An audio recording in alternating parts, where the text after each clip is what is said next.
नमस्कार. महाराष्ट्राचं सामाजिक वातावरण ढवळून काढणारा एक निकाल आज आलेला आहे आणि तो निकाल मराठा आरक्षणाशी संबंधित आहे याची कल्पना सगळ्यांनाच आहे. मराठा आरक्षण सर्वोच्च न्यायालयानं रद्दबातल ठरवलेलं आहे आणि यामुळे महाराष्ट्रामध्ये मोठी सामाजिक उलथापालथ होते आहे.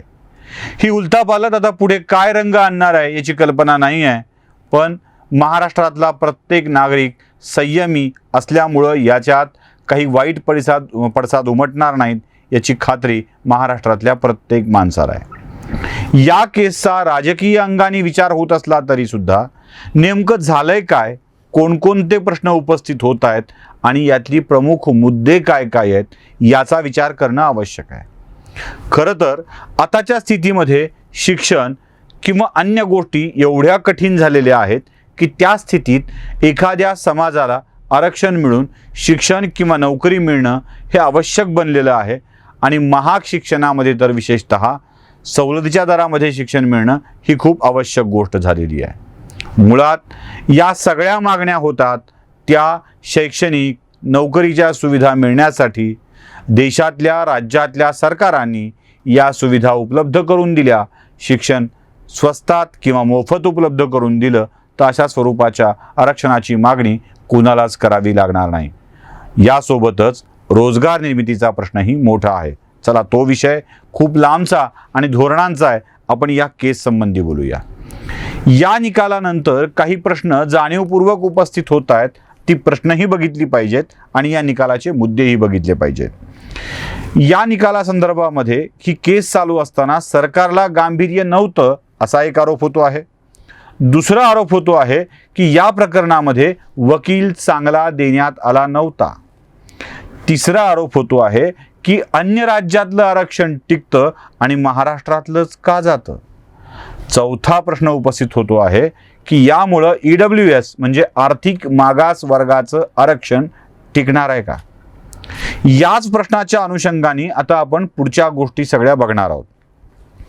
मुळात मराठा समाजाला आरक्षण मिळावं यासाठी सामाजिक अभ्यास करता यावा यासाठी वेगवेगळ्या समित्या नियुक्त करण्यात आल्या होत्या.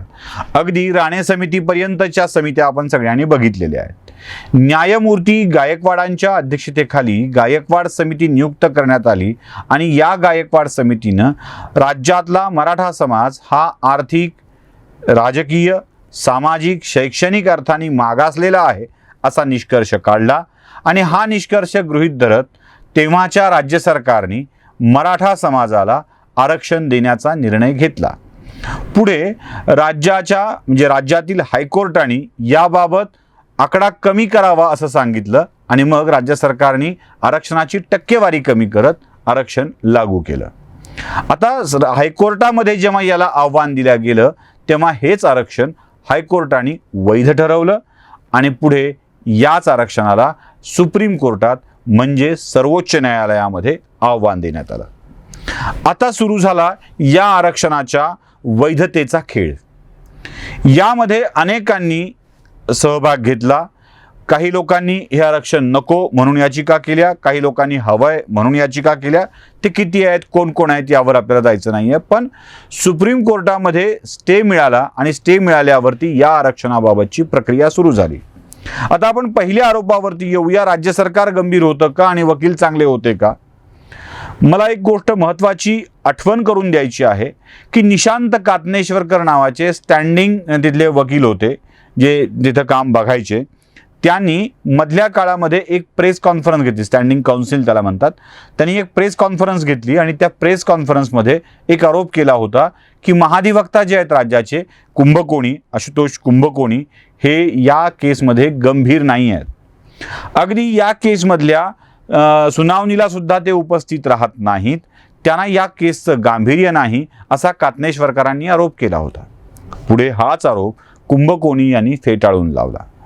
जेव्हा राज्यानं आरक्षण लागू केलं तेव्हाही कुंभकोणीच महाधिवक्ता होते. जेव्हा सुप्रीम कोर्टात केस होती तेव्हाही कुंभकोणीच महाधिवक्ता होते. जेव्हा ती सुप्रीम कोर्टात आली आणि त्यावरती स्थगिती आली तेव्हाही कुंभकोणीच महावक्ता होते. आताही कुंभकोणीच आहेत. कुंभकोणींच्या विषयामध्ये कात्नेश्वरकरांनी आरोप केल्यानंतर राज्य सरकारने कोणतीही भूमिका न घेता कुंभकोणी यांच्या मागं आपलं बळ उभा केलं. कदाचित याचमुळं राज्य सरकार गंभीर नव्हतं असा आरोप या निमित्ताने होतो आहे.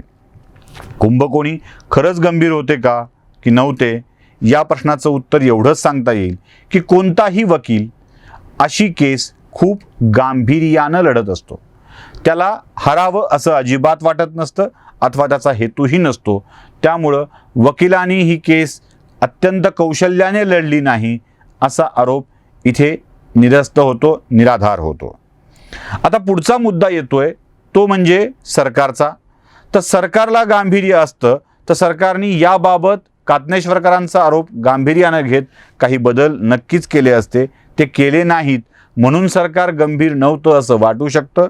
पण सरकारने खूप मोठ्या प्रमाणावर अगदी औरंगाबादपर्यंतच्या वकिलांची एक फौज उभी केली होती. मीटिंग्स होत होत्या, त्याचे डिटेल्स मिळत होते, बऱ्याच लोकांच्याकडून सल्ले घेतले जात होते. त्यामुळे सरकारनं जे काही इफर्ट करायचे होते ते केलेले होते. पण ते इफर्ट सर्वोच्च न्यायालयाला कन्व्हिन्स करण्यासाठी उपयोगाचे ठरले नाहीत, हे देखील एक वास्तव आहे. महाराष्ट्रासोबत देशातल्या अन्य राज्यांनी देखील अशा स्वरूपाचं आरक्षण दिलेलं आहे. ते आरक्षण टिकेल का हाही महत्त्वाचा प्रश्न आहे. जर मराठा आरक्षणाचा मुद्दा जात्यामध्ये असेल तर अन्य राज्यातील वेगवेगळ्या जातींची आरक्षणं ही सुपात आहेत असं म्हणावं लागेल. जर 50% मर्यादा हे आरक्षण ओलांडत असेल तर त्यांनाही धक्का लागणार, तेही आरक्षण अवैध ठरणार. हे देखील या निकालामुळे अधोरेखित झालं आहे. केंद्र सरकारने EWS म्हणजे आर्थिक मागास वर्गासाठी 10% आरक्षण दिलेलं आहे. ते आरक्षण देखील 50% मर्यादा ओलांडणार असेल तिथे तिथे रद्द होणार आहे, हे सुद्धा लक्षात घेतलं पाहिजे. म्हणजे 50% मर्यादा ओलांडली गेली ती सगळी आरक्षण रद्द होतील, हे या निकालानं अधोरेखित झालं आहे. 5 जणांच्या न्यायाधीशांच्या पीठाने हा निर्णय दिला आहे आणि सर्वांनी वेगवेगळं निकालपत्र वाचलं असलं तरीही सगळ्यांच्या निकालपत्रामध्ये एक मुद्दा मात्र कॉमन आहे आणि तो कॉमन मुद्दा म्हणजे कोणत्याही स्थितीमध्ये 50% वर आरक्षणाची संख्या जाता कामा नये. त्यामुळं कोणत्याही आरक्षणाला धोका नाही अथवा तामिळनाडूचं आरक्षण वाचेल, अजून कुठलं वाचेल, ही शक्यता इथे दुरापास्त दिसते आहे. त्यामुळं आता 50% वर ज्या ज्या राज्यामध्ये आरक्षण असतील त्या राज्यांनी नवे काही आरक्षण दिले असतील तर ते रद्द होणार आहेत, हे देखील सूर्यप्रकाशा इतकं स्पष्ट आहे. यातला आणखी एक मुद्दा महत्त्वाचा आहे तो म्हणजे इंदिरा साहनी केसचा. इंदिरा साहनी केसमध्ये सर्वोच्च न्यायालयानं असा निवाडा दिला होता की घटनेच्या कलम 15 व 16 नुसार 50% वर कुठल्याही परिस्थितीमध्ये आरक्षण जाणार नाही याची काळजी घेतली गेली पाहिजे. असे आरक्षण अवैध असतील. आता इंदिरा साहनीच्या या खटल्याच्या अनुसारच सर्वोच्च न्यायालयानं मराठा आरक्षणाला स्थगिती दिलेली होती. मराठा याचिका आरक्षणाच्या याचिकाकर्त्याच्या वतीनं कोर्टाला अशी विनंती करण्यात आली होती की इंदिरा साहनीच्या केसच पुनर्विलोकन करण्यात यावं. म्हणजे हा निकालच बदलण्यासाठीची प्रक्रिया किंवा याच निकालातल्या या मुद्द्यांचा बदल करता येऊ शकतो का यासाठीचा विचार करावा अशी मागणी याचिकाकर्त्यांच्या वतीनं करण्यात आलेली होती. पण सर्वोच्च न्यायालयाने म्हणजे सर्वच न्यायाधीशांनी यातल्या इंदिरा साहनी प्रकरणाच्या पुनर्विलोकनाची गरज नाही हे स्पष्टपणे सांगितलं. म्हणजे आता 15-16च्या कलमांचं उल्लंघन होऊन 50% वर आरक्षण जाणार नाही हा जो इंदिरा साहनीच्या केसमध्ये निकाल दिलेला होता त्या निकालाच्या पुनर्विलोकनाला सर्वोच्च न्यायालयानं नाकारलं आणि इथेच मराठा आरक्षणाची शक्यता संपुष्टात आली. दुसरा मुद्दा होता तो म्हणजे गायकवाड समितीचा अहवाल. ज्या समितीच्या अहवालामध्ये मराठा समाजाला आर्थिकदृष्ट्या, शैक्षणिकदृष्ट्या, सामाजिकदृष्ट्या मागास गणल्या गेलेलं होतं तो अहवाल देखील सर्वोच्च न्यायालयानं स्वीकारायला मान्यता दिलेली नाही. या दोन कारणामुळं आणि 50%च्या कारणामुळं हा मराठा आरक्षणाचा निर्णय स्वीकारण्यात आलेला नाही. आता ह्या ठळक मुद्द्यांच्या स्वरूपात आपण जरा शेवटी बघूया की 50%पेक्षा अधिकची आरक्षण नको हे सर्वोच्च न्यायालयाच्या सर्वच न्यायाधीशांचं म्हणणं पडलं आहे. 1, त्यामुळं मराठा आरक्षण रद्द झालंय. 2, गायकवाड समितीच्या अहवालास मान्यता देण्याचं सर्वोच्च न्यायालयाच्या 5 न्यायाधीशांनी नाकारलं आहे.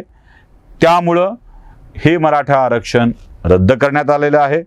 दुसरं, हे जरी रद्द करण्यात आलं असलं तरीही 9 सप्टेंबर 2020 पर्यंत या आरक्षणाचा म्हणजे स्थगिती मिळेपर्यंत या आरक्षणाचा ज्यांना ज्यांना लाभ मिळालेला आहे, शैक्षणिक प्रवेश झालेले आहेत, ते रद्द न करण्याचा किंवा कंटिन्यू ठेवण्याचा निर्णय देखील सर्वोच्च न्यायालयाने दिलेला आहे. त्यामुळं हा बाधित होणार नाही आहे कोणी याआधी प्रवेश घेतलेली मंडळी. आणि सगळ्यात शेवटचा मुद्दा, इंदिरा साहनीच्या निकालाला पुनर्विलोकन करण्यास न्यायालयानं मंजुरी दिलेली नाही.